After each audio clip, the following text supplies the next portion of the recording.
We're here at Glencorse Reservoir in the Pentland Hills near Edinburgh. I'm just taking a reservoir water level reading from the gauge board and submitting it into the smartphone app. The data then goes to a central database where the data can be analysed and reported on. We have staff all across the country, whatever the weather, making regular checks in the reservoirs, and that includes checking the water levels. We'll have checks every week at least, sometimes more frequently than that. We also have a network of automatic monitoring equipment which we can use as well as the manual checks 24/7. The water resources team used the reservoir level data to track reservoir storage throughout the year. We do this to give us early warning of any reservoirs which are dropping below normal. It's just as important to check the reservoirs in the winter as it is in the summer.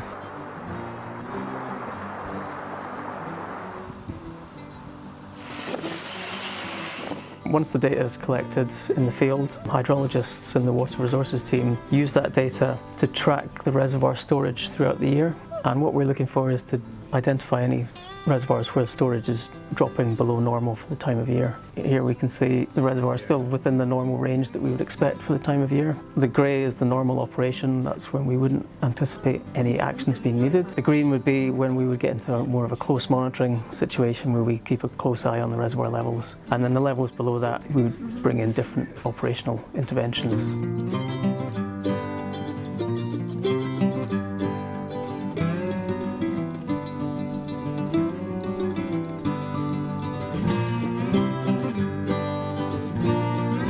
We had a particularly dry January, especially in the east. Similarly in February, March was a bit wetter, and then into April and May we had a very dry period, especially towards the west.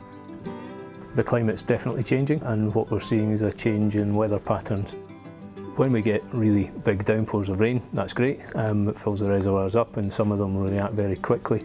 But again, if we don't see rain for another month or so, they will also fall. We try and make sure that we balance those resources as best we can throughout the country, and we have plans that we bring into play if we are seeing any levels changing. On a weekly basis we run a water update report, and that gives us a great picture of our overall storage levels throughout the country. We do as a team look at the historic trends, and we're able to understand what a historic drought might look like, or what the historic patterns of rainfall and inflows into the reservoirs and rivers have been like in the last 100 years. But as the climate's changing, that's becoming less reliable because we're maybe not seeing the same conditions as we have seen in the past. What that's telling us in these particular sources is that there may well be a reduction in the water that's available to use in years to come.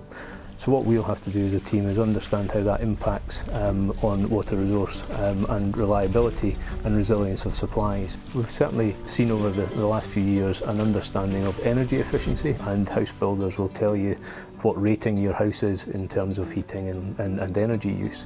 What I would like to maybe see coming through in years to come is that same method but for water use as well.